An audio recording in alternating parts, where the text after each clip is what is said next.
الحمد لله حمدا كثيرا طيبا كما أمر، وأشهد أن لا إله إلا الله وحده لا شريك له، وأشهد أن سيدنا وسندنا ومولانا محمدا عبده ورسوله. أما بعد، أعوذ بالله من الشيطان الرجيم، بسم الله الرحمن الرحيم. هو الذي أرسل رسوله بالهدى ودين الحق ليظهره على الدين كله وَكَفَى بِاللَّهِ شَهِيدًا. محمد رسول اللہ والذین معه أشداء على الكفار رحماء بينهم. وقال النبي صلى الله عليه وسلم: علیکم بسنتی وسنت الخلفاء الراشدین المہدیین.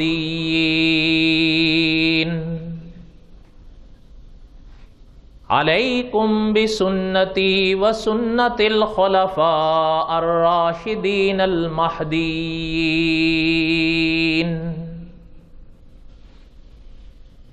صدق اللہ العظیم وصدق رسوله النبي الكريم، ونحن على ذلك لمن الشاهدين والشاكرين، والحمد لله رب العالمين.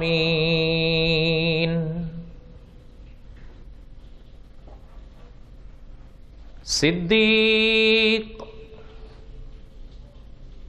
عکس حسن کمال محمد است صلی اللہ علیہ وسلم.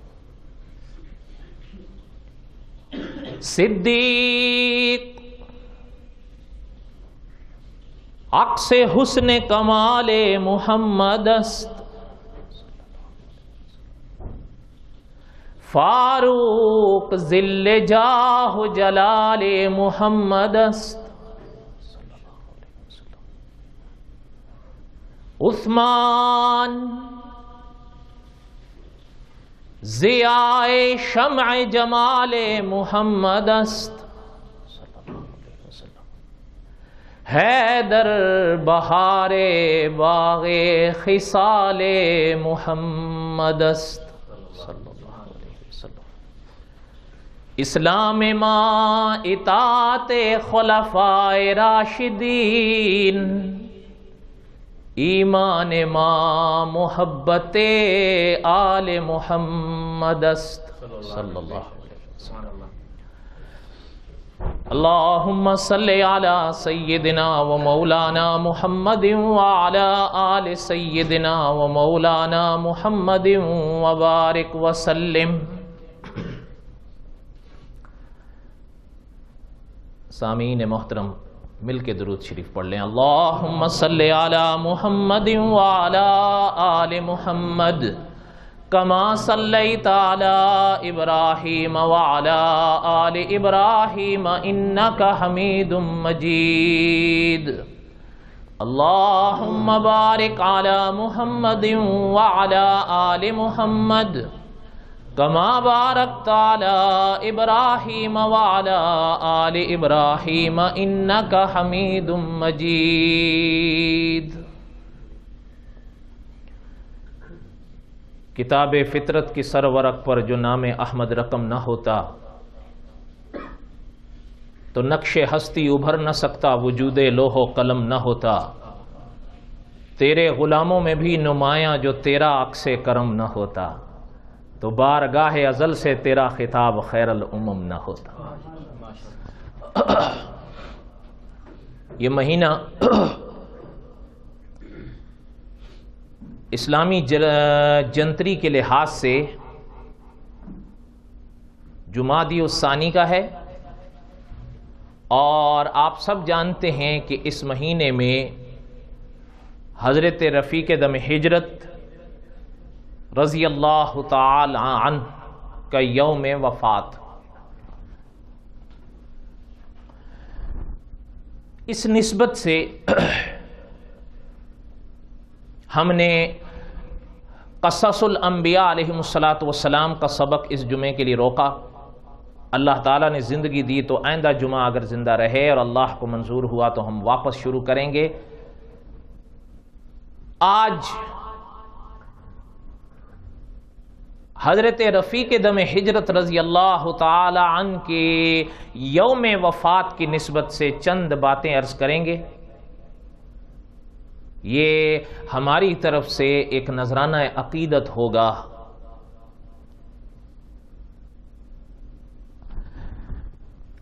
دیکھیں، تقاریر ہوتی رہتی ہیں، میں آج آپ سے کروں گا باتیں، اور گزارش کروں گا کہ وقت چونکہ بہت تھوڑا ہے، اس لیے دھیان سے غور سے میری باتوں کو سنیں۔ دعا کریں کہ اللہ تعالی ہمیں سچ کہنے کی، سننے کی اور عمل کرنے کی توفیق بخشیں۔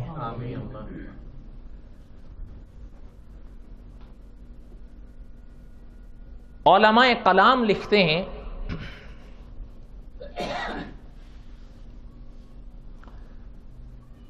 اگر کوئی شخص باقی صحابہ کا انکار کرتا ہے، خدا نہ کرے، رضوان اللہ تعالی علیہ مجمعین، جائز تو یہ بھی نہیں ہے،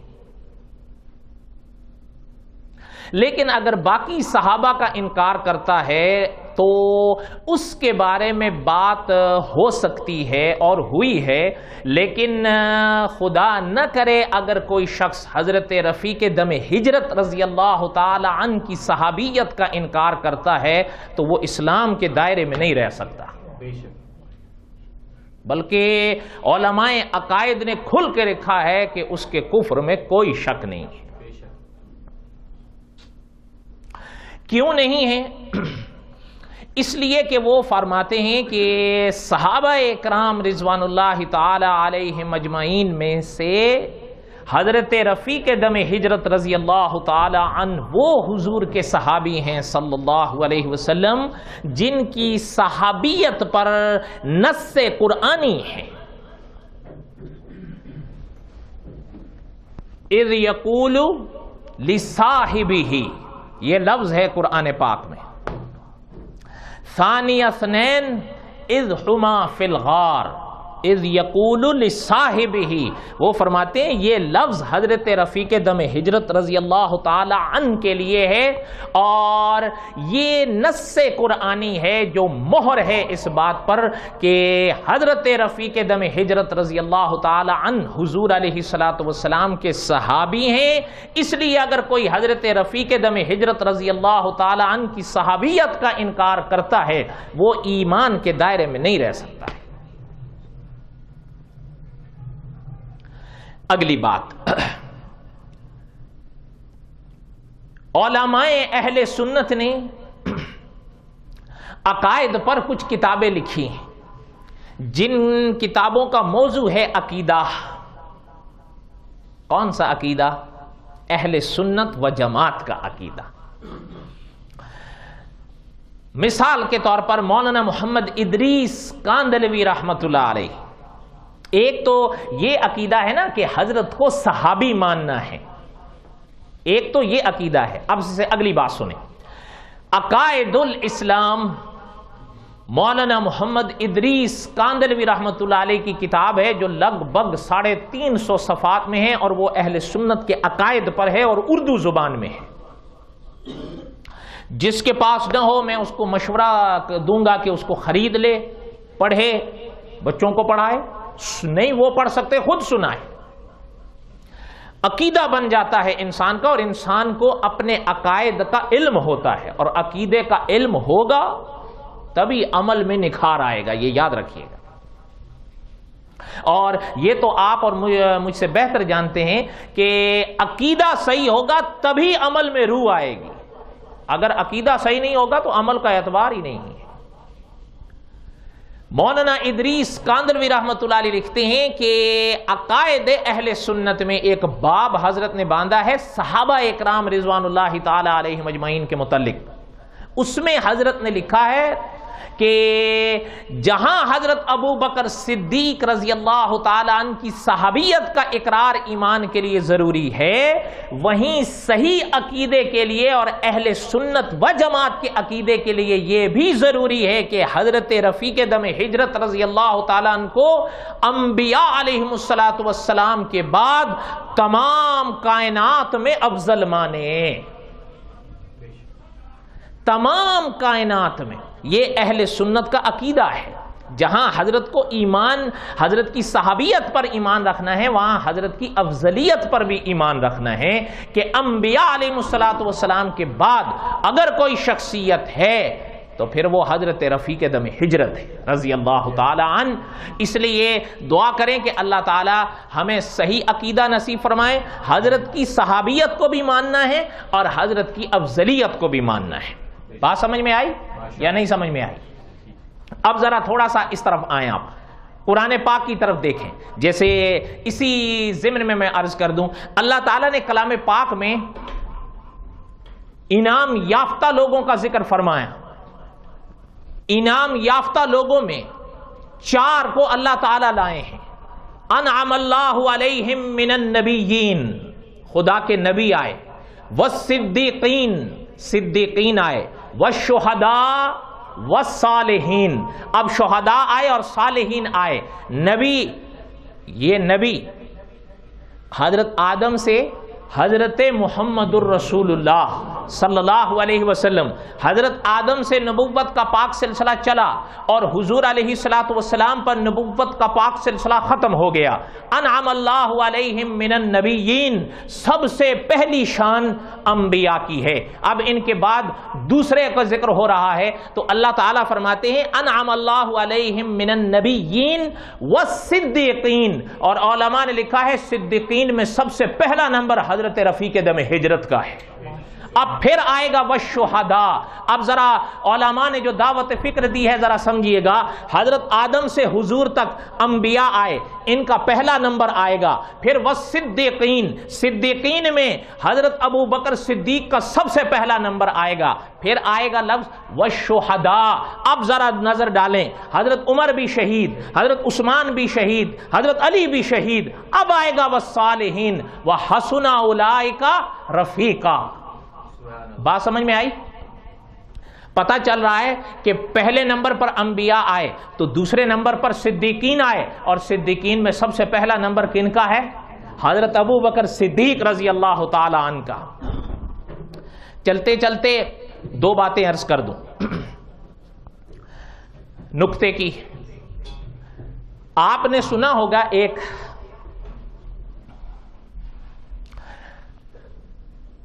ایک حدیث ہے بڑی مشہور ہے، جس کا معنی علماء نے لکھا ہے کہ جس راہ پہ عمر آ جائیں رضی اللہ تعالی عنہ، شیطان وہ راہ چھوڑ دیتا ہے۔ سنا ہے نا؟ اب سنیے دوسری بات، لو کان بعدی نبی لکان عمر، گر حضور صلی اللہ علیہ وسلم کے بعد نبوت کا سلسلہ جاری ہوتا تو کون نبی ہوتے؟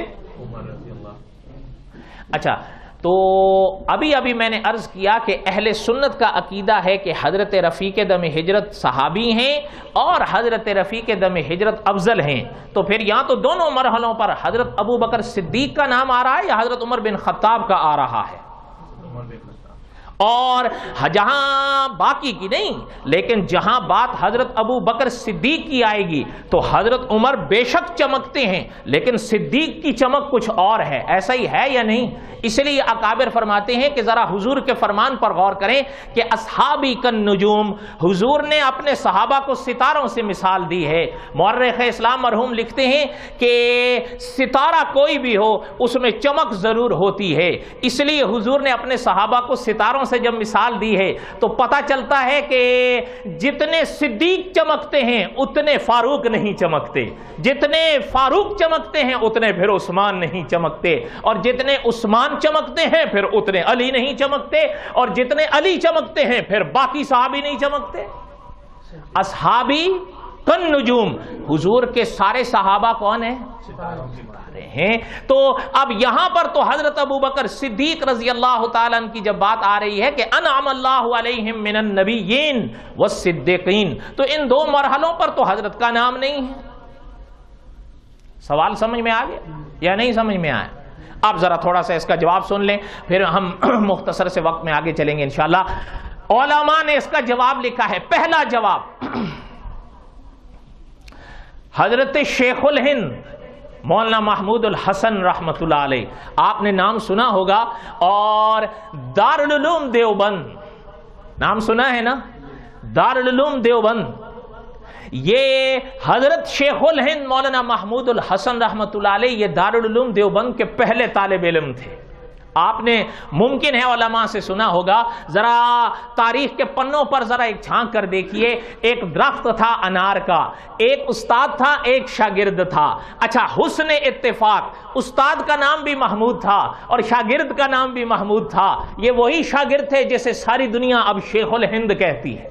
حضرت شیخ الہند مولانا محمود الحسن رحمۃ اللہ علیہ سے کسی صاحب نے یہ سوال کیا کہ حضرت کہ یہ تو حدیث میں ہم نے پڑھا کہ جس راہ پر حضرت عمر بن خطاب آتے ہیں رضی اللہ تعالیٰ عنہ، شیطان اس راہ پر نہیں آتا، وہ راہ چھوڑ کے چلا جاتا ہے، لیکن یہ تو حدیث میں موجود ہے، اور ہمارا عقیدہ بھی یہ ہے کہ انبیاء کے بعد اگر کسی کی شان ہے تو وہ حضرت رفیق دم ہجرت کی ہے، لیکن پھر یہ جملے حضرت رفیق دم ہجرت کے بارے میں تو نہیں ملتے۔ اشکال پیش آیا، اور یہ بات یاد رکھیے گا، اس طرح کے سوالات یا اشکال کبھی کبھی طالب علمانہ ہوتے ہیں۔ حکیم الاسلام قاری محمد طیب صاحب رحمۃ اللہ علیہ، وہ محتمم دارالعلوم دیوبند، جن کے بارے میں اکابر فرماتے ہیں کہ جہاں وہ فرشتہ سیرت تھے وہیں فرشتہ صورت تھے۔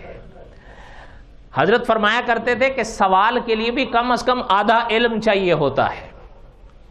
یہ تجربہ ہے، جو اس کے پاس علم ہی نہیں وہ سوال کیا کرے۔ اب انہوں نے جب سوال کیا تو علماء لکھتے ہیں، مفتی محمد تقی عثمانی صاحب دامت برکاتہم نے لکھا ہے کہ حضرت شیخ الہند رحمۃ اللہ علیہ کا مزاج یہ ملتا تھا کہ حضرت سے جب کوئی سوال کیا جاتا تھا تو حضرت اس سوال کے دو جواب دیا کرتے تھے، ایک الزامی ہوتا تھا، دوسرا تحقیقی ہوتا تھا، اور عموماً ہر سوال کے دو جواب ہوتے ہیں، ایک الزامی ہوتا ہے، دوسرا تحقیقی ہوتا ہے۔ اور یہ بھی سن لیں، ان دونوں میں جو اصل ہوتا ہے وہ مفتی رومی فرماتے ہیں کہ ان دونوں میں تحقیقی جواب اصل ہوتا ہے، الزامی جواب تو ہوتا ہے ان کا منہ بند کرنے کے لیے۔ سمجھ آئی بات؟ یہ ویسے اشارہ کیا ہے، وہ کیا کہتے ہیں، آکھا تین ہوں تے سناواں، آکھا تین ہوتے سناواں مل، سامنے یہ بیٹھے ہوئے، اس لیے میں دور ادھر کیوں جاؤں۔ اس لیے اصل تو ان دونوں جوابوں میں ہوتا ہے تحقیقی، لیکن کبھی کبھی الزامی جواب سے سامنے والے کا ذہن کھل جاتا ہے۔ مثال کے طور پر ایک بات مجھے یاد آئی ضمن میں، رب تو نہیں ہے لیکن بہرحال مجھے یاد آئی کہ آپ نے شاید نام سنا ہو، جہاں حضرت شیخ الہند مولانا محمود الحسن رحمۃ اللہ علیہ یہ دارالعلوم دیوبند کے پہلے طالب علم تھے، ایک اور عالم گزرے ہیں اس زمانے میں، مولانا محمد یعقوب نانوتوی رحمۃ اللہ علیہ، یہ دارالعلوم دیوبند کے پہلے شیخ الحدیث تھے۔ موقع نہیں ہے ورنہ میں آپ کو تعارف کراتا، ہمارے آپ کے ملک میں ایک مولانا انوار الحسن شیر کوٹی گزرے ہیں رحمت اللہ علیہ، انہوں نے سیرت یعقوب و مملوک لکھی ہے حضرت کے اوپر مستقل کتاب۔ خیر، جو بات سنا رہا تھا، حضرت کے پاس ایک شخص آیا، سنیے گا بات، آ کر انہوں نے کہا حضرت ایک مسئلہ آپ سے پوچھنا ہے۔ حضرت نے فرمایا پوچھو۔ کہنے لگا حضرت کہ یہ جو خواتین ہیں نا، ان کے جب مخصوص ایام آتے ہیں، مخصوص ایام سمجھ گئے آپ، خاص دن، تو ان کو نماز تو معاف ہے لیکن روزہ معاف نہیں. روزہ معاف نہ ہونے کا معنی یہ ہے کہ تب تو نہیں رکھے گی لیکن پاکیزگی کے بعد قضا کرے. یہی مسئلہ تو یہی ہے. حضرت نے فرمایا پھر کہنے لگے وجہ سمجھ میں نہیں آ رہی, نماز معاف ہے روزہ معاف نہیں, یا پھر روزہ معاف نہیں تو نماز معاف ہے, یا تو دونوں معاف ہونے چاہیے تھے یا دونوں معاف نہیں ہونے چاہیے تھے. سمجھ میں آئی یا نہیں؟ مسئلہ اس کو پتا تھا, حکمت پتا نہیں تھی. نہیں سمجھ آئی بات آپ کو؟ ایک ہوتا ہے مسئلہ, ایک ہوتی ہے اس مسئلے کی حکمت, یہ الگ بات ہوتی ہے. اچھا اب میں ذرا آپ سے ذرا دل لگتی بات کہیے گا, اللہ تعالیٰ نے آپ کو بھی فہم بخشا ہے, آپ کے لیے ہمارے لیے مسئلہ زیادہ ضروری ہے یا حکمت جاننا زیادہ ضروری ہے؟ مسئلہ. اب حضرت رحمت اللہ علیہ نے, مولانا یعقوب نانوتوی تھے نا, یقین کریں آپ نے نام سنا ہوگا مولانا اشرف علی تھانوی رحمت اللہ علیہ. یہ مولانا اشرف علی تھانوی کے بھی استاد تھے. حضرت نے یوں دیکھا, حضرت نے فرمایا کہ قیامت کے دن حشر کے میدان میں جب آپ سے یہ سوال کیا جائے گا کہ خواتین کو نماز معاف تھی روزہ معاف نہیں تھا کیوں, تو ان سے کہنا کہ میں نے دنیا میں مولوی یعقوب نانوتوی سے پوچھا تھا, انہوں نے جواب نہیں دیا تھا. نہیں سمجھ آئی بات؟ لگتا ہے آپ لوگوں کے اوپر سے گزر گئی. جس کو آئی ہے وہ ہاتھ کھڑا کرے, بس دو چار کو. حضرت نے فرمایا قیامت کے میدان میں حشر کے دن آپ سے جب یہ پوچھا جائے گا کہ خواتین کو نماز معاف تھی روزہ معاف نہیں تھا, اس کی وجہ کیا تھی, جب آپ سے وہاں پوچھا گیا تو ان کو جواب میں کہنا کہ میں نے دنیا میں مولوی یعقوب نانوتوی سے پوچھا تھا, انہوں نے جواب نہیں دیا. سمجھ آئی بات؟ کیا یعنی یہ خیر میرے کہنے کا مقصد تھا کہ اکابر کا انداز دیکھیں, اس کو کس چیز کی زیادہ ضرورت تھی, مسئلے کی نا, وہ جانتا تھا حکمت کی. حضرت نے اسے پوچھا کرتے کیا, یہ مٹی دھوتا ہوں. حضرت نے فرمایا جاؤ اپنا کام کرو جا. یہ حضرت نے صحیح فرمایا تھا یا غلط فرمایا تھا؟ تو اکابر کا ایک رنگ ہوتا ہے. اور بہرحال میں دوسری طرف بھٹک جاؤں گا. حضرت شیخ الہند رحمت اللہ علیہ سے ان صاحب نے پوچھا کہ حضرت یہ کیا وجہ ہے. حضرت نے فرمایا کہ بھائی مجھ سے کیوں پوچھتے ہو, میں تو حضرت عمر کی راہ چھوڑتا نہیں ہوں, شیطان چھوڑتا, اس سے جا کے پوچھو کہ بھائی یار تم حضرت ابو بکر صدیق سے نہیں ڈرتے ہو, اتنا حضرت عمر سے کیوں ڈرتے ہو, تم ان کی راہ پہ چھوڑ جاتے ہو. اب وہ یوں ہو گیا. حضرت کا جواب سمجھ میں آیا؟ حضرت نے فرمایا میں تو راہ نہیں چھوڑتا حضرت عمر کی. آپ چہرے پر مسکراہٹ آئی. فرمایا یہ الزامی جواب تھا, اب تحقیقی سنو. فرمایا بات یہ ہے, کیا بات؟ فرمایا بات یہ ہے دو شانیں ہوتی ہیں, ایک شان ہوتی ہے جمالی, ایک شان ہوتی ہے جلالی. کسی کسی پہ جلالی شان کا غلبہ ہوتا ہے, کسی کسی پہ جمالی شان کا غلبہ ہوتا ہے. حضرت ابو بکر صدیق رضی اللہ تعالیٰ شان کے لحاظ سے پہلے نمبر پر ہیں انبیاء کے بعد, لیکن ان پر شان جمالی غالب تھی. حضرت عمر بن خطاب دوسرے درجے پر ہیں انبیاء کے بعد, حضرت ابو بکر صدیق کے بعد, لیکن حضرت عمر بن خطاب پہ جلالی شان غالب تھی. اصل وجہ یہ ہے. نہیں سمجھ میں آئی؟ آپ تو نیٹ کے مارے ہوئے ہو, آپ کو ان باتوں سے کیا لگے. آپ کو تو چاہیے غامدی کی تردید ہو رہی ہو, غیر مقلدین کے خلاف ہم نے لٹھ لی ہوئی ہو, تلواریں نکلی ہوئی ہوں, خون بہہ رہے ہوں. ہمیشہ ان چیزوں میں مت پڑے رہا کرو. ہمارے اکابر نے بھی تردید کی ہے, ہم لوگوں نے بھی کی ہے, اللہ تعالیٰ قبول فرمائے. لیکن بہرحال ہر شے کی ایک حد ہوتی ہے. ایسا ہی ہے یا نہیں؟ اس کا اثر کچھ اور. حضرت حاجی امداد اللہ مہاجر مکی رحمۃ اللہ علیہ سے بڑھ کر آپ اور ہم مسلے نہیں ہوں گے. حضرت فرمایا کرتے تھے کبھی کبھی ان چیزوں کی ایک نحوست ہوتی ہے اور وہ دل پہ چھا جاتا. خیر, ایک تو یہ مسئلہ. دوسرا آیا حدیث میں الفاظ لو کان بعدی نبی لکان عمر رضی اللہ تعالیٰ. اچھا فرمایا کہ ایک سوال یہ آیا کہ اگر نبوت حضور صلی اللہ علیہ وسلم کے بعد جاری ہوتی تو حضرت ابو بکر صدیق رضی اللہ تعالیٰ کے بارے میں یہ الفاظ نہیں, حضرت عمر بن خطاب رضی اللہ تعالیٰ کے بارے میں ملتے ہیں کہ وہ خدا کے نبی ہوتے. تو تو یہ ایسے الفاظ حضرت صدیق کے بارے میں تو نہ ملے. تو ہو سکتا ہے آپ نے نام سنا ہو سید عطا اللہ شاہ بخاری رحمت اللہ علیہ. ان کے بڑے بیٹے ہوتے تھے سید ابو معاویہ بخاری رحمت اللہ علیہ. فوت ہو گئے، وہ زمانہ ہو گیا. لیکن آپ یقین کریں، ہم نے اپنے اکابر دیکھے ہیں. قاری عبدالحی عابد صاحب رحمت اللہ علیہ نے مجھے بتایا تھا کہ خدا کا یہ نیک بندہ یہ شان رکھتا تھا، باقی دنوں کی بات نہیں، صرف ماہ رمضان کی بتا رہا ہوں، کہ حضرت قاری عبدالحی عابد صاحب رحمت اللہ علیہ نے ہمیں خود بتایا تھا. فرمایا یہ خدا کا بندہ ایسا تھا، جہاں ماہ رمضان میں روزے سے ہوتا تھا ہر روز ایک قرآن ختم کرتا تھا. کیا لوگ تھے حقیقت. اس لیے علامہ خالد محمود صاحب کا کیا جملہ ہے، حضرت نے فرمایا بعد والے پہلے والوں کی گرد کو بھی نہیں پہنچ سکتے. آج ہم کہیں کہ جی مسئلہ ہم جیسے سمجھ سکے ہیں وہ نہیں سمجھ سکے، تو یہ ہماری عقل و فہم کا جھول ہے. یہ تو وسوسہ شیطانی ہے، حقیقت ہے یا نہیں؟ آج ہم کہیں کہ جیسے ہم سمجھ سکے وہ نہیں سمجھ سکے، یہ تو جھول ہے.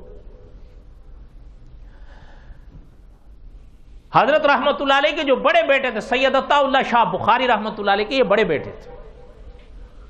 حضرت کی کتاب ہے طلوع سحر، یہ حضرت کے بیانات کی کتاب ہے. اس میں حضرت نے فرمایا کہ ایک دن جب میں نے یہ حدیث پڑھی لو کان بعدی نبی لکان عمر رضی اللہ تعالیٰ، فرمایا اس کے بارے میں یہی سوال میرے ذہن میں پیدا ہوا، تو میں نے یہ سوال اپنے ابا حضور کے آگے پیش کیا، سید عطا اللہ شاہ بخاری رحمت اللہ علیہ کے آگے. فرمایا میں نے سوال بھی پیش کیا اور میں نے جواب بھی پیش کیا، تاکہ اگر صحیح ہے تو تصدیق ہو جائے گی، اگر غلطی ہے تو اصلاح ہو جائے گی. فرمایا میں نے ابا حضور رحمت اللہ علیہ کے آگے عرض کیا کہ ابا میں آپ سے ایک بات عرض کرنا چاہتا ہوں. فرمایا کریں. فرمایا یہ جو حدیث میں فرمایا گیا لو کان بعدی نبی لکان عمر، کہ ہمارے بعد اگر نبوت کا سلسلہ جاری ہوتا تو وہ عمر بن خطاب ہوتے رضی اللہ تعالیٰ. فرمایا جی پھر کہنے لگے میں نے کہا کہ سوال یہ پیدا ہوا کہ یہ بات حضرت رفیق دم ہجرت رضی اللہ تعالیٰ کے بارے میں تو نہیں ہے، حضرت کے بارے میں ہے. اس کا جواب، جبکہ اہل سنت کا یہ عقیدہ ہے کہ انبیاء کے بعد افضلیت حضرت صدیق کی ہے رضی اللہ تعالیٰ، تو نبوت سے بڑا تو پھر کوئی رتبہ نہیں ہے. ایسا ہی ہے یا نہیں؟ صحابیت بہت بڑی شان رکھتی ہے لیکن نبوت کے بعد ہے. فرمایا سوال تو سمجھ میں آ گیا. فرمایا ابا حضور سوال یہ تھا، اب میرے میں ذرا اس کا جواب بھی سن لیں مجھ سے، صحیح ہے تو آپ تصدیق فرما دیں گے، غلط ہے تو اصلاح فرما دیں گے. فرمایا ہاں بتائیں. فرمایا کہ اس کا جواب یہ ہے ابا حضور کہ وجدان یہ کہتا ہے کہ لو کان بعدی نبی لکان عمر، یہ الفاظ حضرت عمر بن خطاب رضی اللہ تعالیٰ کے بارے میں آئے ہیں کہ اگر خدا کے سلسلہ نبوت جاری رکھتے اللہ تو حضور کے بعد حضرت عمر بن خطاب نبی ہوتے، ان سے پہلے حضرت ابو بکر صدیق ہیں. تو یہ سوال حضرت عمر کے بارے میں پیدا ہو سکتا تھا، حضور نے جواب دے دیا، تو پھر اس کا معنی یہ ہے کہ حضرت عمر بن خطاب کی جب یہ شان ہے کہ اگر نبوت کا سلسلہ جاری ہوتا تو حضرت عمر بن خطاب نبی ہوتے، تو حضرت ابو بکر صدیق کے تو تب نبی ہونے میں شک ہی نہیں تھا. یہ الگ بات ہے کہ نہیں ہے، نہ حضرت ابو بکر صدیق ہیں اور نہ حضرت عمر ہیں، اس لیے کہ خاتم النبیین یہ حضور کا اعزاز ہے. سمجھ آئی بات یا نہیں سمجھ میں آئی؟ ہوتی تو اب بات ہے، جب ہے ہی نہیں تو پھر بات ختم ہو، اس لیے کہ نبوت کے سلسلے حضور پر ختم ہو گئے. یہ بات سمجھ میں آئی ہے؟ یہ دو نقطے سمجھ میں آئے ہیں یا نہیں سمجھ میں آئے ہیں؟ اب ذرا دوسری بات جو میں عرض کر رہا تھا وہ بھی سن لیں.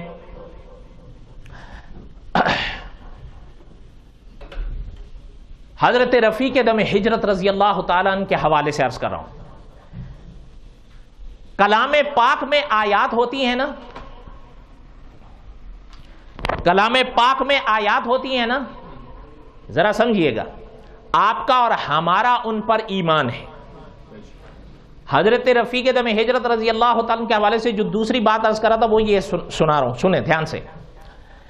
ہمارا آپ کا ان پر ایمان ہے انعم اللہ علیہم من النبیین والصدیقین والشہداء والصالحین، اس پر بھی ہمارا ایمان ہے۔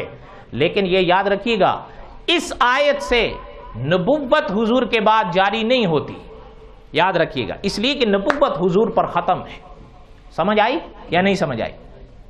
ایک بات کہہ دوں چلتے چلتے اس آیت کے حوالے سے کہ مرزا غلام احمد قادیانی کو ماننے والوں نے اس آیت سے حضور کے بعد نبوت کو جاری رہنا ثابت کیا ہے کہ حضور کے بعد نبوت جاری ہے، اس پر یہ آیت وہ بطور دلیل کے پڑھتے ہیں۔ کون سی؟ یہی انعم اللہ علیہم من النبیین والصدیقین والشہداء۔ اس کی مثال کیا ہے؟ اس کی مثال سمجھانے کے لیے آپ کو ایک مناظرہ سناتا ہوں۔ سناؤں؟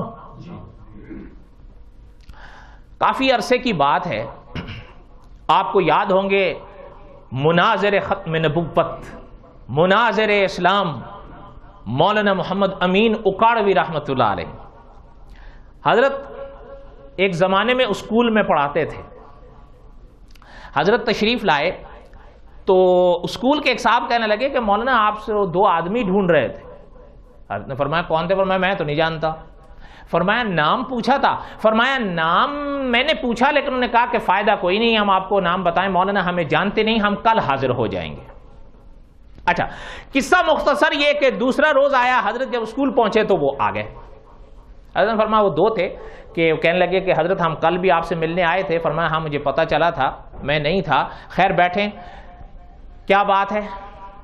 کہنے لگے بات یہ ہے کہ ہم جس محلے میں رہتے ہیں وہاں 4 بیٹھکیں ہیں مسلمانوں کی۔ بیٹھکیں سمجھتے ہیں آپ حضرات یا نہیں؟ فرمایا کہ وہاں کچھ لوگ آئے، انہوں نے وہ بیٹھکیں کرائے پہ لے لی، سمجھے جگہ آپ کی، انہوں نے کہا جی ہم آپ کو کرایہ دیں گے، آپ یہ بیٹھ کے ہمیں دے دیں۔ اور وہاں وہ اندر بیٹھ گئے، کوئی نماز پڑھا رہا ہے، کوئی قاعدے سکھا رہا ہے، کوئی کتابیں سکھا رہا ہے، الگ الگ بیٹھوں میں۔ فرمایا پھر کہنے لگی کہ بات یہ ہے کہ پڑوس میں ہمارا اسکول ہے بچوں کا، یا مسجد سے جب بچے قاعدہ قرآن پڑھ کے نکلتے ہیں تو وہ راستے میں بیٹھے ہوتے ہیں، وہ جو بیٹھک میں بیٹھے ہوتے تھے وہ کہتے تھے بیٹا ذرا ادھر آؤ، 5 7 10 بلا لیے لڑکے اسکول کے یا مدرسے مسجد کے، بیٹا مسجد سے آئے ہو، اسکول سے آئے ہو، ہاں ذرا کلمہ سناؤ۔ وہ لڑکے کلمہ سنا دیتے، تمہارا تو کلمہ ہی صحیح نہیں ہے، یہ مولوی کلمے بھی صحیح نہیں کراتے، اب آؤ ہم تمہیں کلمے صحیح کرا لیں۔ یہ کہہ کے وہ ان کو بیٹھک میں لے جانے شروع کر دیے، ان کو نماز پڑھائیں، ان کو قاعدہ پڑھائیں، ان کو نماز سکھائیں، اور ساتھ میں ان کو جو ہے کبھی چاکلیٹ دے دی، کبھی ٹافیاں دے دی، کبھی پینسل دے دیے، کبھی کھلونے دے دیے، تاکہ بچوں کی رغبت ادھر ہو جائے اور ادھر سے دھیان ہٹ جائے۔ بات سمجھ رہے ہیں یا نہیں؟ دھیان میری طرف رہے۔ اب حضرت فرماتے ہیں کہ میں نے کہا کہ چلیں یہاں تک تو بات سمجھ آ گئی، اب اگر آپ لوگ تھوڑا تھوڑا قریب اور سمٹ جائیں، وہ راستہ اگر تھوڑا سا کھول دیں، اس طرف کافی جگہ ہے، یہ بھی جگہ ہے تاکہ وہاں جو وضو کے لیے جائیں تو پیچھے جا سکتے ہیں۔ اچھا، حضرت نے فرمایا یہاں تک تو بات سمجھ میں آ گئی، اب بات کیا ہے؟ کہنے لگے جی بات یہ ہے کہ جب ہم نے کھود کرید کی تو وہ قائدیانی نکلے۔ تو قصہ مختصر یہ کہ ہم نے ان سے کہا کہ بھائی یہ کیا کر رہے ہو؟ تو بات تو میں ہوئی، آخری کنارہ یہ لگا کہ ہم نے کہا کہ ہم اپنا کوئی عالم لاتے ہیں، آپ اپنا کوئی بڑا پرچارک بلا لو، مل کے بات کر لیتے ہیں۔ تو ہمیں کسی نے کہا ہے کہ آپ ان سے بات کر لیتے ہیں۔ تو مولانا امین اکاڑوی رحمۃ اللہ علیہ فرمانے لگے کہ میں نے کہا کہ ٹھیک ہے آپ بات کریں، میں آ جاؤں گا۔ سائیکل پر چلنے والا شخص تھا وہ، لیکن میری بات آپ نہ مانیں، ہم نے اپنے اکابر سے سنا ہے کہ لگ بھگ 40 سالوں میں ایسا شخص نظر نہیں آیا۔ مانیں گے آپ؟ خیر، حضرت سائیکل پر بیٹھے اور چل دی۔ حضرت جب آئے تو تقریباً 50-60 لوگ اکٹھے ہوئے، ان کا پرچارک بھی آیا، حضرت بھی بیٹھ گئے۔ حضرت نے فرمایا ہاں بھائی کیا بات ہے؟ وہ کہنے لگا کہ جی پہلے میری بات سن لیں، قائدیانیوں کا جو پرچارک تھا۔ حضرت نے فرمایا بات کرو۔ اس نے پہلے کھڑے ہو کے تھوڑی سی تقریر کی، انہوں نے کہا بھائی بات سنو۔ خدا کی مخلوق میں حضرت محمد الرسول اللہ کا رتبہ سب سے بلند، بعد از خدا بزرگ توئی قصہ مختصر۔ یہ اس کی بات صحیح تھی یا غلط تھی؟ اب سنیں، حضرت فرماتے ہیں میں غور کرنے لگا یہ کہنا کیا چاہتا ہے۔ کہتا ہے کہ حضور سے پہلے بھی نبی آئے، لیکن ان انبیاء کی شان اپنی اور حضور کی شان اپنی۔ اچھا، فرق کیا؟ کہتا ہے کہ مثال کے طور پر حضرت ابراہیم آئے، لیکن حضرت ابراہیم کی اتباع جس نے کی وہ صحابی بنا، حضرت موسیٰ کی جس نے اتباع کی وہ صحابی بنا، جس نے حضرت عیسیٰ بن مریم کی اتباع کی وہ صحابی بنا۔ لیکن یہ شان صرف اللہ نے حضور صلی اللہ علیہ وسلم کو بخشی ہے کہ جس نے حضور کی اتباع کی تو جہاں وہ صحابی بنا، کتب بنا، ولی بنا، وہاں نبی بھی بنا۔ یہ حضور کی شان ہے۔ اچھا، وہاں جو بیٹھے ہوئے تھے کئی، وہ تو کہا یہ تو حضور کی شان بڑھا رہا ہے۔ آپ ذرا سمجھیے گا، وہ بڑھا رہا تھا حضور کی شان۔ اچھا، اب اس نے تقریر کر لی اور کہتا ہے کہ یہ تو حضور کے اتباع کا صدقہ ہے جو حضرت صاحب نبی بنے۔ کون سے حضرت صاحب؟ یہ تو حضور کی شان ہے۔ اگر مرزا غلام احمد قادیانی کو نبی مان لیا جائے تو اس سے تو حضور کی شان بڑھتی ہے۔ اچھا، وہ اپنی تقریر کر کے بیٹھ گیا۔ اب مولانا محمد امین اکاڑوی رحمۃ اللہ علیہ کھڑے ہوئے۔ حضرت نے فرمایا کہ ان کی تقریر کے دو جواب ہیں، ایک ہے الزامی، ایک ہے تحقیقی، لیکن میں تحقیقی پہلے عرض کرتا ہوں۔ مولانا محمد امین اکاڑوی رحمۃ اللہ علیہ نے فرمایا کہ اس کا دعویٰ یہ ہے کہ حضور کی اتباع سے مرزا غلام احمد قادیانی نبی بنا۔ میں اس سے پوچھنا چاہتا ہوں کہ قادیانی صاحب دل سے ایک بات بتانا، خدا کو حاضر ناظر جان کر بتانا، وہ کون سی اتباع تھی جو مرزا غلام احمد قادیانی کر گیا لیکن حضرت رفیع قدم ہجرت نہیں کر سکے؟ نہیں سمجھ آئی آپ لوگوں کو؟ وہ کون سی اتباع تھی؟ 5 عبادات کے بڑے نشان ہوتے ہیں، نماز ہے، روزہ ہے، حج ہے، زکوٰۃ ہے، جہاد ہے۔ آپ ان تمام میں صحابہ کو دیکھیں تو صحابہ بڑھ چڑھ کر آتے ہیں، لیکن ان تمام میں کون سی عبادت ہے جو تمہارا مرزا غلام احمد قادیانی اس طرح کر گیا کہ صحابہ نہ کر سکے؟ صحابہ تو نہ بنے۔ یہ جواب حضرت کا سمجھ میں آیا یا نہیں سمجھ میں آیا؟ یہ تو مناظر اسلام تھے نا۔ اچھا، ایک جواب اس کا مولانا منظور احمد چنوٹی رحمت اللہ علیہ بھی دیا کرتے تھے۔ یاد رکھیے، حضرت فرماتے تھے قادیانیوں کا ذخیرہ پڑھنے سے پتہ چلتا ہے کہ یہ مرزا قادیانی پہ نبوت بند مانتے ہیں۔ کیا مانتے ہیں؟ تو انعم اللہ علیہم من النبیین والصدیقین والشہداء والصالحین۔ اگر اس آیت سے نبوت جاری ثابت ہوتی ہے تو وہ تو اب بھی ثابت ہونی چاہیے یا نہیں؟ اور بولو تو صحیح، اب یہ آیت قرآن میں نہیں ہے۔ اب اس کا معنی کیا ہے؟ حضرت فرماتے تھے اس کا جو معنی تم مرزا کے بعد کرو گے، اس کا وہی معنی ہم مرزا سے پہلے کریں گے۔ ایک ہی جواب ہے۔ آپ نہ ڈرو یار، آپ لوگوں کا تو خیر بس انشاءاللہ انٹرنیٹ ہے ہی ہے، اور نہیں تو آپ لوگ کہاں جاؤ گے؟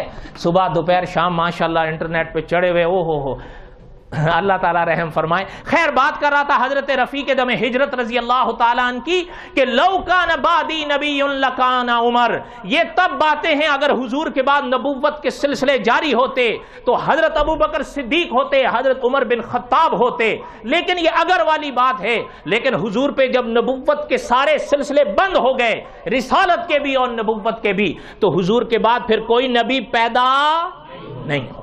بات سمجھ میں آ گئی یا نہیں؟ اب ایک آخری بات عرض کروں، کوئی آیت کلام پاک کی کسی موقع پر نازل ہو، علماء کی اصطلاح میں اسے کہا جاتا ہے شان نزول۔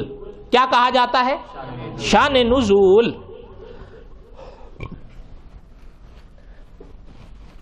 آپ صلی اللہ علیہ وسلم نے حضرت رفیع دم ہجرت رضی اللہ تعالی عنہ کو بلایا اور ایک خط لکھوا کر دیا، دعوت نامہ، ہدایت نامہ کہہ لیں۔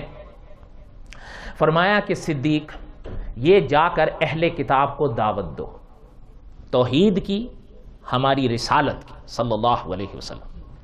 حضرت ابو بکر صدیق چلے گئے۔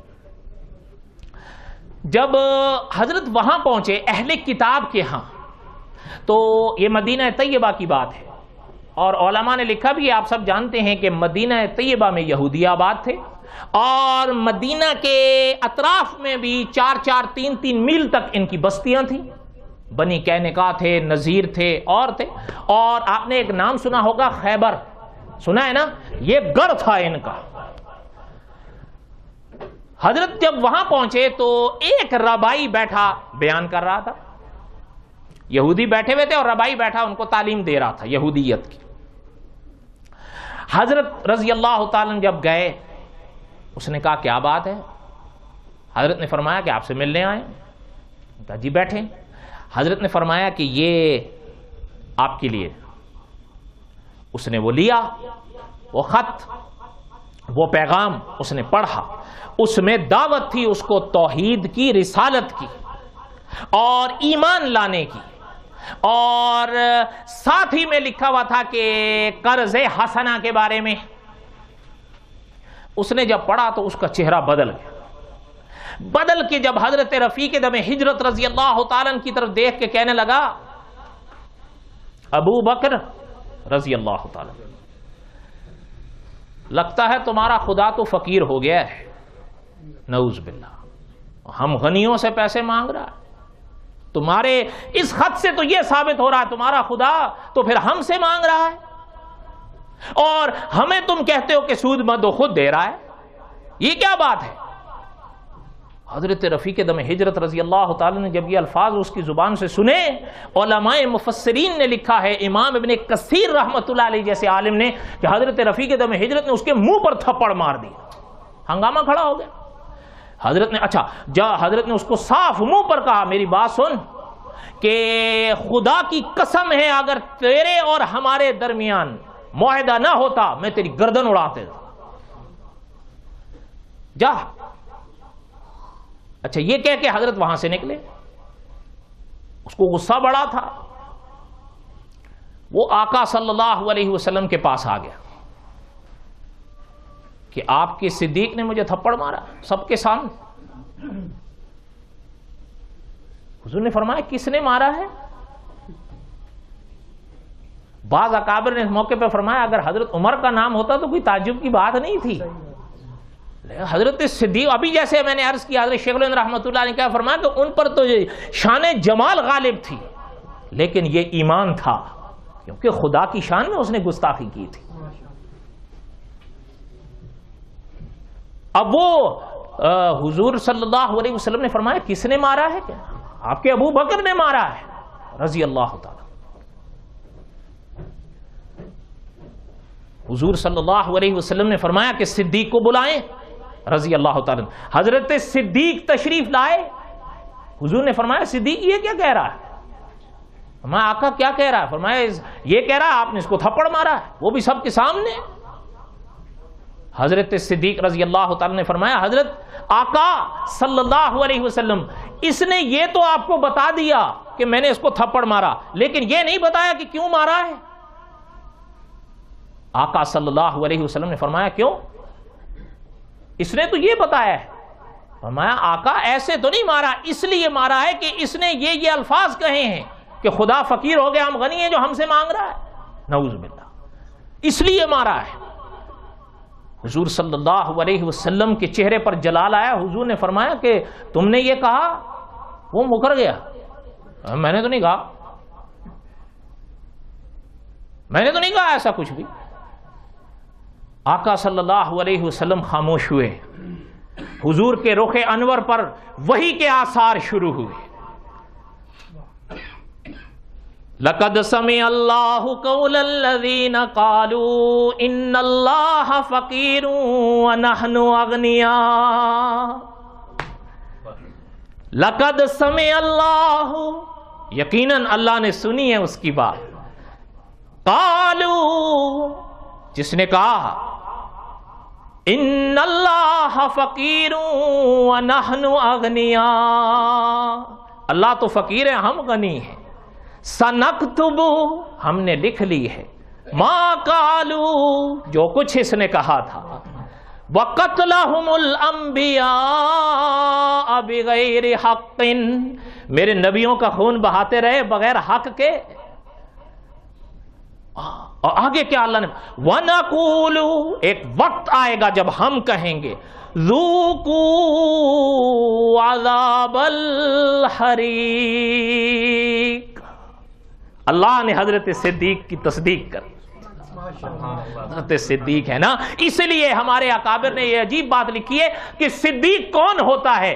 علماء نے لکھا ہے صدیق وہ ہوتا ہے کہ جو بلا دلیل کے مانے, وہ صدیق ہوتا ہے. اور آخری بات عرض کروں جو مولانا نور الحسن بخاری رحمت اللہ علیہ نے لکھا ہے اور مقررین سے خواہش ظاہر کی ہے, التجا کی ہے کہ کوئی عالم کوئی مقرر ہو تو میری اس سے التجا ہے کہ میری یہ بات ممبر پر بیان کرے. ہم حضرت کے ان الفاظ کو ممبر پر بیان کر رہے ہیں, شاید اللہ بخش دے ہمیں قیامت کے دن. حضرت نے فرمایا ہے, یہ بات یاد رکھیں, حدیث کی روشنی میں جس شخص کو جہاں کی مٹی سے بنایا جاتا ہے اس کو وہیں دفنایا جاتا ہے. فرمایا ان دو لفظوں کی روشنی میں ذرا گنبد خضرا پہ نظر ڈالو. جہاں گنبد خضرا ہے, گنبد خضرا کے نیچے 3 قبریں ہیں پاک. ایک ہے حضرت محمد الرسول اللہ کی صلی اللہ علیہ وسلم, دوسری ہے حضرت رفیق دم ہجرت کی, تیسری ہے حضرت عمر بن خطاب رضی اللہ تعالیٰ عنہ کی. حضرت نے فرمایا کہ پتہ چلتا ہے جس مٹی سے حضور کا وجود بنایا گیا اسی مٹی سے حضرت ابو بکر صدیق کا وجود بنایا گیا. یہ تو واضح بات ہے, اس لیے کہ اور بلکہ بعض اکابر نے تو اس کو حدیث کے حوالے سے لکھا ہے, اس لیے پتہ چلتا ہے کہ جس حصے سے حضور کا وجود اٹھایا گیا اسی حصے سے حضرت ابو بکر صدیق کا وجود اٹھایا گیا. اور پتہ ہے بعض علماء نے بخاری شریف کے حدیث کی روشنی میں لکھا ہے کہ وہ جو خطہ ہے جہاں حضور کا پاک وجود لگا ہوا ہے جسے روضہ کہتے ہیں, تو یہ وہ ہے جو جنت کا ٹکڑا ہے. اب بعض علماء نے بحث کی ہے کہ کیا یہ مثالی جنت ہے. فرمایا علماء دیوبند نے کہ یہ مثالی جنت نہیں, حقیقتاً جنت ہے, اور یہ قیامت کے بعد جنت میں ہی واپس منتقل کیا جائے گا. تو پتہ چلتا ہے حضور کا وجود بھی جنت سے, حضرت ابو بکر صدیق کا وجود بھی جنت سے, حضرت عمر بن خطاب کا وجود بھی جنت سے, اور سید ابو معاویہ ابو ذر بخاری رحمت اللہ علیہ لکھتے ہیں کہ اسی خطے سے حضرت عیسیٰ بن مریم کا بھی وجود ہے. کیوں؟ اس لیے کہ وہ بھی تو قیامت کے پہلے قیامت سے پہلے وہیں دفن ہوں گے یا نہیں ہوں گے. مرزا غلام محمد قادیانی نے دعویٰ کیا تھا کہ مجھے الہام ہوا ہے ہم مکے میں مریں گے یا مدینے میں. آپ کو یاد ہوگا گولڑا شریف پیر مہر علی شاہ صاحب رحمۃ اللہ علیہ حیات تھے تب جب حضرت کو اس کے یہ الفاظ پہنچے, پیر مہر علی شاہ صاحب رحمۃ اللہ علیہ نے اس کا جواب دیا تھا. فرمایا میں نبی نہیں لیکن سچے نبی کا امتی ہوں, اور میں دعویٰ کرتا ہوں کہ تیرا مکہ مدینہ دفن ہونا تو درکنار, تجھے مکہ مدینہ دیکھنا نصیب نہیں ہوگا. اور ایسا ہی ہوا یا نہیں ہوا؟ اس کو نہیں ہوا, اس نے مکہ مدینہ دیکھا ہی نہیں. یہ ویسے ہی نقلی عیسیٰ نقلی مہدی بنے ہوئے ہیں. حضرت مہدی وہاں ہوں گے حرم میں جب ان کے ہاتھ پر بیعت ہوگی, حضرت عیسیٰ بن مریم وہاں آئیں گے, روزہ عمرہ کریں گے, حج کریں گے. یہ اس کو تو حج بھی نصیب نہیں ہوا. اس لیے ویسے بہرحال کہنے کا مقصد یہ تھا اللہ تعالی ہمیں حضرت صدیق رضی اللہ تعالیٰ سے محبت نصیب فرمائے, عقیدت نصیب فرمائے. ایک بات اور مجھے یاد آئی, سن لیں. آپ کو یاد ہوں گے حضرت مجدد الفسانی رحمت اللہ علیہ, پتہ ہے حضرت عجیب بات فرماتے ہیں. حضرت نے فرمایا جب میں روزے پر صلی اللہ علیہ وسلم میری نگاہ پڑی, فرمایا میں نے آسمان کی طرف نگاہ ڈالی تو آسمان سے خدا کی جو رحمت آقا صلی اللہ علیہ وسلم کے روزے پر برس رہی تھی وہی رحمت حضرت ابو بکر اور حضرت عمر کے روزے پر بھی برس رہی تھی رضی اللہ عنہما. اس لیے ہمارے بعض اکابر نے بڑی عجیب بات فرمائی ہے کہ صدیق عمر دی یارو قسمت تو لکھواری جندڑی واراں بہشت کلو ود مدنی دا روزہ جتھے مارن موج بہاراں شان انہاں دا. ارے نہیں یار میں کس طرف نکل جا رہا ہوں, دعا کریں بس اللہ تعالیٰ ہدایت بخشیں. تھکے تو نہیں, دعا کریں اللہ تعالیٰ بس وہ پھر کبھی میرا یہ موضوع بھی نہیں تھا. دعا کریں اللہ تعالی ہمیں حضرت ابوبکر صدیق رضی اللہ تعالی عنہ سے محبت نصیب فرمائیں, حضرت سے عقیدت نصیب فرمائیں, اور دعا کریں کہ اللہ تعالیٰ صحیح عقیدہ نصیب فرمائیں جو اہل سنت و جماعت کا عقیدہ ہے, اس لیے کہ اسی عقیدے پہ انسان کی نجات ہے. بات سمجھ آئی یا نہیں سمجھ آئی؟ اللہ تعالیٰ آپ کے ہم سب کے حامی و ناصر ہوں. وما علینا الا البلاغ المبین.